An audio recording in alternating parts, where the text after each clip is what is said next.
میں رویا، عبد المجید چشتی بھی رویا، بڑی دیر رونے رہے سی تے تریائی قبر پڑیاں ترٹیاں تے ام المومنین جس کے متعلق حدیثوں میں آتا ہے جب حضرت سیدہ عائشہ کو حضور نے فرمایا کہ اسے غسل دو تو حضرت عائشہ فرماتی ہیں کہ میں نے حضور سے عرض کی یا رسول اللہ میمونہ تو بڑے لمبے ہاتھوں والی ہے. حضور نے فرمایا کہ میمونہ بڑے لمبے ہاتھاں والی ہے. حضرت عائشہ فرمانی ہیں جس لئے اساں تختے تے پایا حضرت سیدہ میمونہ ماں تے اسی آپ جے فرمایا ہے اسی حضرت سیدہ میمونہ نے ہاتھ ناپو لگ پئیاں بھائی حضور کملی والے جے فرمایا ہے تے ناپ کے اساں عرض کی تھی تے یا رسول اللہ اساں ناپیا کہ فرمایا تسی ہاتھ ناپنی ہے رہی ہو میں محاورہ بولیا لمیا ہاتھاں لیے سخی بڑی ہے کم کرنی ہے کپڑے سینی ہے اجرت کر کے تے ویچ کے تے غریباں دینی ہے اے لمبے ہاتھاں لی حضور ہونا ہے حدیثاں پڑھو اے او میمونہ تے قبراں تک ترٹیاں پجیاں قبراں اوے مومنوں کی مائیں سیدہ عائشہ سیدہ میمونہ سیدہ خدیجۃ الکبریٰ ان کی قبریں دیکھیں جا کر وہاں کوئی قبہ ہے کوئی مزار ہے جس کی گرد پاک ہو بڑے سے بڑا ولی غوث قطب ان کی گرد پاک اس ذرے کے برابر بھی اپنے آپ کو نہیں سمجھتا تو ضروری نہیں تو نے تازہ تربتیں گن کر بہت ماتم کیا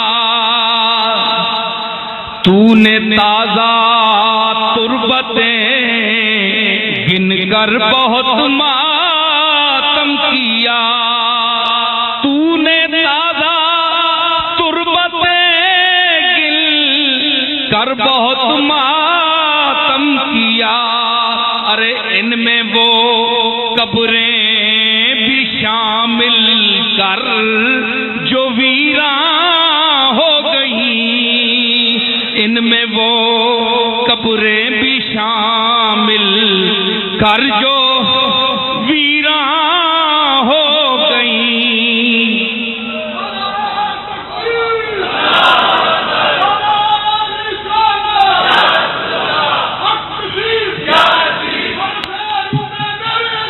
سنو اے سہری کھاساں پہلے مینڈی سہری کھاؤ ہاں تو میں عرض کر رہا ہوں کہ اللہ کے رسول نے اپنے صحابی کو اویس کرنی جو سید الاولیاء ہے اس کے پاس کیوں حکم دے یہ نہیں بھائی جاؤ حکم دیا جاؤ علی کون ہے سر خیل اولیاء اولیاء کا سرتاج صحابی داماد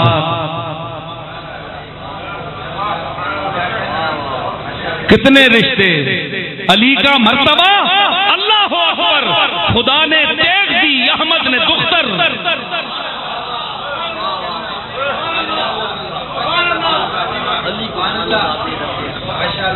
جی کیا ہے کتنا مرتبہ ہے لیکن جا رہا ہے امام الاولیاء جا رہا ہے حضور نے بھیجا ولی کی طرف تو سرتاج اولیاء ایک ولی کی طرف چل کر جا رہا ہے جس کی نشاندہی حضور نے فرمائی علی کو جانا پڑا عمر کو جانا پڑا دعا کرانے کے لیے حضور نے نبی کا عمل ہے حکمت سے خالی نہیں ہے کوئی سنت کوئی حکم حکمت کیا پتہ چلا کہ نبی نے اپنی موجودگی میں ایک صحابی کو بھیجا دو صحابیوں کو بھیجا کہ جاؤ جو میرا صحابی بھی نہیں ہے لیکن الا ان اولیاء اللہ ہے لا خوف علیہم کے زمرے میں وہ شامل ہے جاؤ اس سے دعا کرواؤ مطلب ہے کہ ولیوں سے دعا کرانا یہ محمد مصطفیٰ کا حکم ہے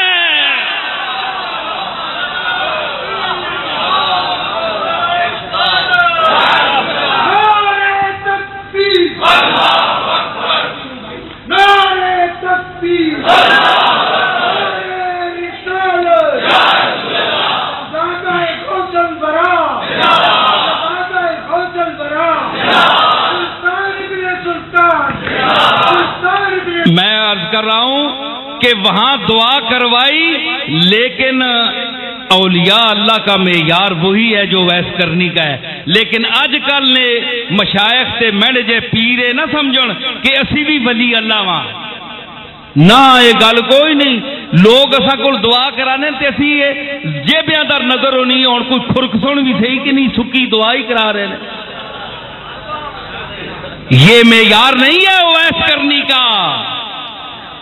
کوئی اپنی طرف سے پیش کرے تو اور بات ہے، تحفہ ہے، ہدیہ ہے، لیکن یہ نہیں ہے کہ لوگوں کے جیبوں پر نظر رکھی جائے کہ یہ دعا کرائیں گے اب ہمیں کچھ پیش بھی کرے. یہ معیار نہیں ہے، یہ آج کل کے جعلی لوگوں کا ہے. میں اولیاء اللہ کی بات کر رہا ہوں. حضور نے بھیجا تو ثابت ہوا کہ ان کے پاس جانا، ایسے لوگوں کے پاس جانا، تو پھر آپ دیکھیں کہ صحابی ایک ولی کے پاس گیا تو ولی کا مرتبہ کیا ہوا؟ جس کے پاس صحابی چل کر آتا ہے. تو پھر ابن عربی نے صحیح کہا ہے فتوحات مکیہ میں، جو آج صوفیاء پر انگشت تنقید اٹھاتے ہیں، میں ان کو مخاطب کر رہا ہوں. ابن عربی نے کہا ہے کہ نبی کس طرح مرتبہ ولایت پر ہوتا ہے، صحابی کا مرتبہ ولایت سے اونچا ہے. تو مجھے بتاؤ صحابی کیوں گیا اویس کرنی کے پاس دعا کرانے کے لیے، اور نبی نے کیوں بھیجا؟ تو ثابت ہوا کہ نبی اعلان نبوت سے پہلے اور اعلام نبوت سے پہلے، نبوت کا علم دیے جانے سے پہلے سب ولی ہوتے ہیں، اللہ کے دوست ہوتے ہیں، غار حرا میں جاتے ہیں، کبھی کعبہ کا طواف کرتے ہیں، کبھی اس کو پکارتے ہیں، اور ووجدک ضالا فہدا، بے جہت ہے، کوئی اندر ایک عدم اطمینان ہے، ایک ہوک سی اٹھتی ہے، یادیں اٹھتی ہیں، کس کو دیکھوں، کس کی طرف جاؤں، کس کو پکاروں، میری منزل کیا ہے، میں کیا ہوں، میں کون ہوں، مجھے پتہ بتائے میں کون ہوں، مجھے بتایا جائے. فرمایا وجدک ضالا فہدا، ہم نے تمہیں اپنی ذات میں وارستہ پایا، کھویا ہوا پایا، اپنا شیدا پایا، ہم نے تجھے ذات کا ٹھکانہ بتایا.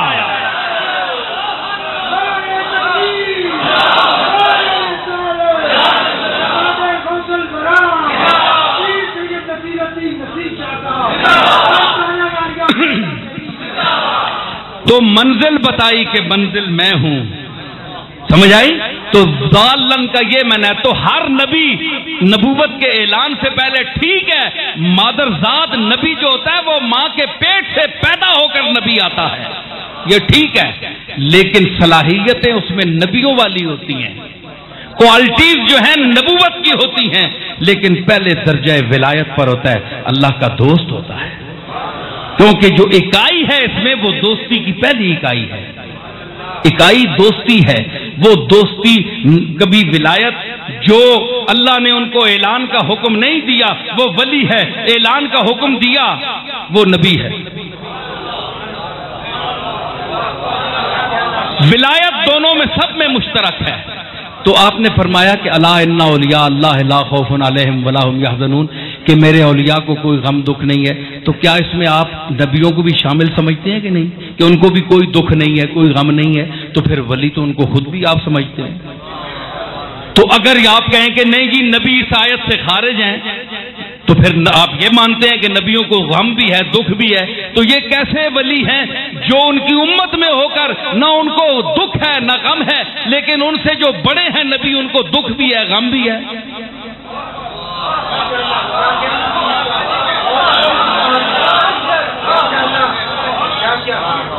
تو مطلب یہ ہوا کہ وہ مرتبہ انبیاء اور رسولوں کو جو ولایت ہوتی ہے وہ مرتبہ رسالت کی ولایت ہوتی ہے، اور جو اولیاء کی ولایت ہوتی ہے، صحابہ کی ولایت مرتبہ صحابیت کی ولایت ہے، اور غیر صحابہ کی جو ولایت ہے وہ ان کی جو صالحین امت کے مرتبے کی ہر استعداد کے مطابق ولایت ہے. تو اللہ نے یہ مراتب بیان کر دیے کہ صحابہ من النبیین والصدیقین والشہداء والصالحین، مراتب آ گئے. میں کدے میں جام دے کر کر دی ساقی نے خود تفریق. مفہوم اس کا یہ مصرع میں ذرا بھول گیا ہوں. میں کدے میں ساقی نے خود کر دی تمیز، جام دے کر کہہ دیا تیرا تمہارا آپ کا.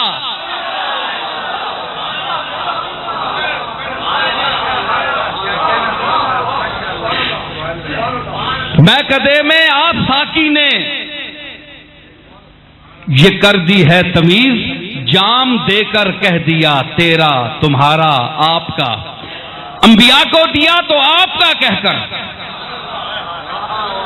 صحابہ کو دیا تو تمہارا کہہ کر، اپنے دوست ولی اجمیری کو، معین الدین اجمیری کو، اور شیخ عبد القادر جیلانی کو، فرید الدین گنج شکر کو، قطب الدین بختیار کاکی کو، علی حجویری کو، نظام الدین اولیاء کو، اور حضرت نصیر الدین چراغ دہلوی کو، حضرت بندہ نواز گیسو دراز کو دیتے ہوئے کہہ دیا تیرا تیرا تیرا.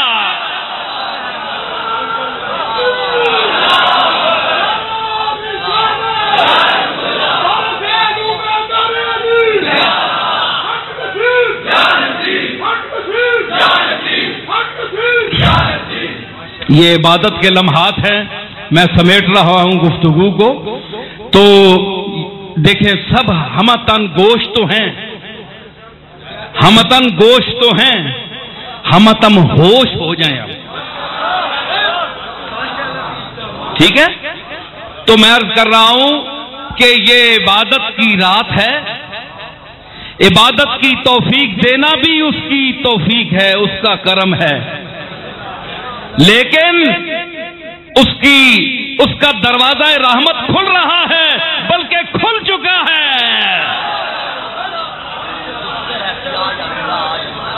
اور اس کی رحمت آواز دے رہی ہے، دفتر ہے سیاہ یا دھلا ہے آجا. دفتر ہے سیاہ یا دھلا ہے آجا، مالک تیرا فضل پر تلا ہے آجا. مایوس نہ ہو کثرت عصیاں کے سبب، مایوس نہ ہو کثرت عصیاں کے سبب، دروازہ مغفرت کھلا ہے آجا.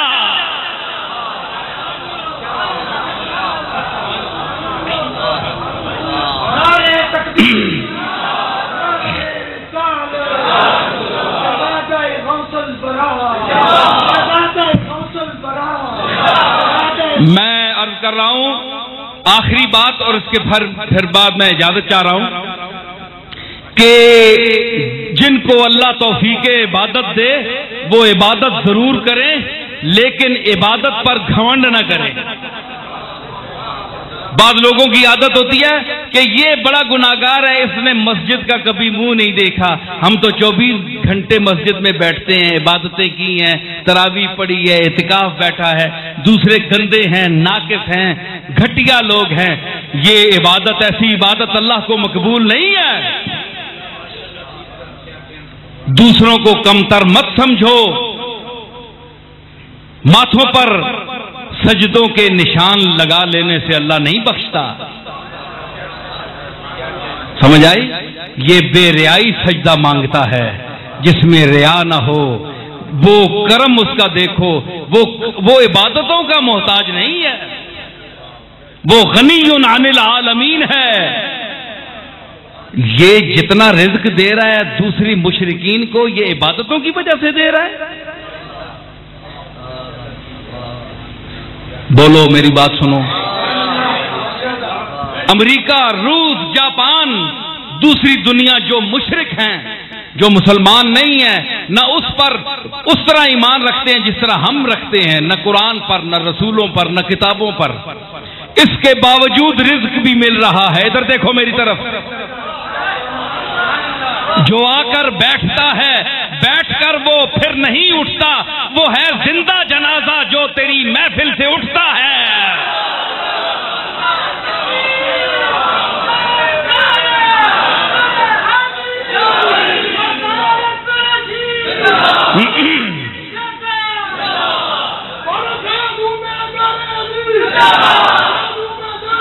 تو اس کا یہ مطلب نہیں ہے کہ ہم دوسروں کو کمتر سمجھیں، ہم بڑے جبے کبے اور دستاریں باندھ کر داڑیاں بڑی رکھ کر اور کہیں کہ یہ دوسرے کافر ہیں مشرک ہیں، یہ بات نہیں ہے۔ سنت رسول اپناؤ، اللہ تعالیٰ توفیق دے ہمیں سنت رسول پر چلنے کی، لیکن حضور نے یہ فرمایا ہے کہ کسی کو گھٹیا نہ سمجھو، ہو سکتا ہے کہ یہ تم سے آگے ہو۔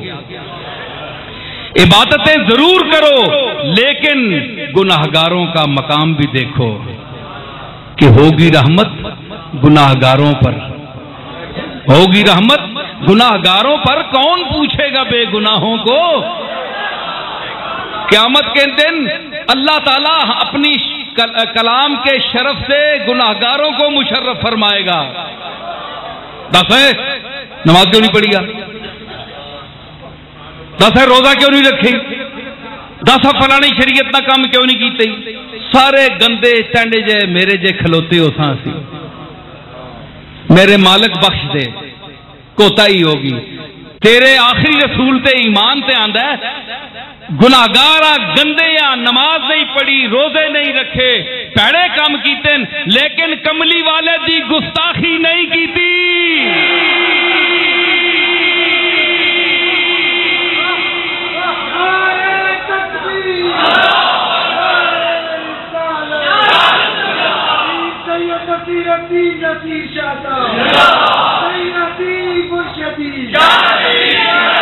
سمجھ آئی کہ تیرے محبوب اور تیرے اس آخری پیغمبر جی اس دی جناب محمد الرسول اللہ دی توہین نہیں کیتی، بلکہ توہین سننی بھی گوارا نہیں کیتی۔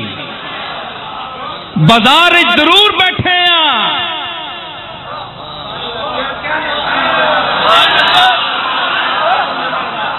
بازار میں ضرور بیٹھے ہیں لیکن ساڈا عقیدہ بازاری نہیں۔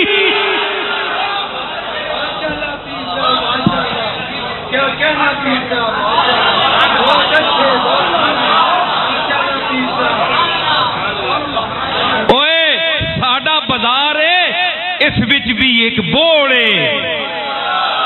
ہاں کوئی بازار دسو جس وچ کوئی بوڑ ہوے، درخت ہوے، اتھے بوڑ ہے تے بوڑ دی جڑ ہے تے اسی جڑاں والے غلام ہاں، ساڈیاں جڑاں زمیناں چ۔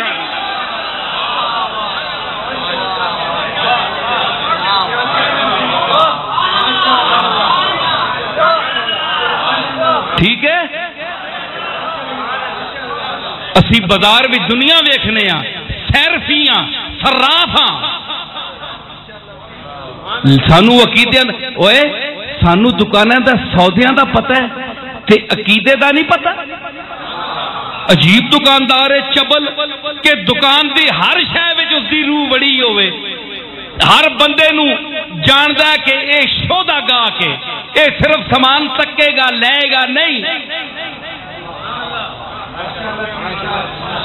اے لے گا، اے ذہین ہے، اے درمیانہ، اے چبل ہے، اتھے 50 روپیہ لا، اتھے 30 روپیہ لا، اتھے 5 لا جے دیون نہیں لگا۔ اے ریاض قریشی بننا نا کدھر باہر نال، اے آنا اے سودا ٹھیک دے بھی میری اپنی دکان ہے اتھے اگے، او بندہ ڈر بننا ہے تے بادشاہو چبل بندیاں تسی تک نیو، چہرہ شناس ہو، بازار وچ بیٹھے ہو تے تانوں عقیدیاں دا پتہ نہیں۔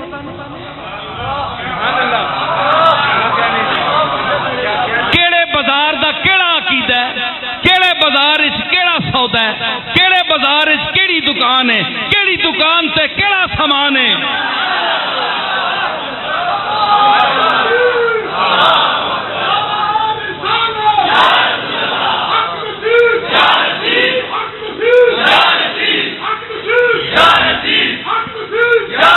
گل سنو، اے ضروری نہیں اے بوڑ بازار سے ہی اکتفا کرو،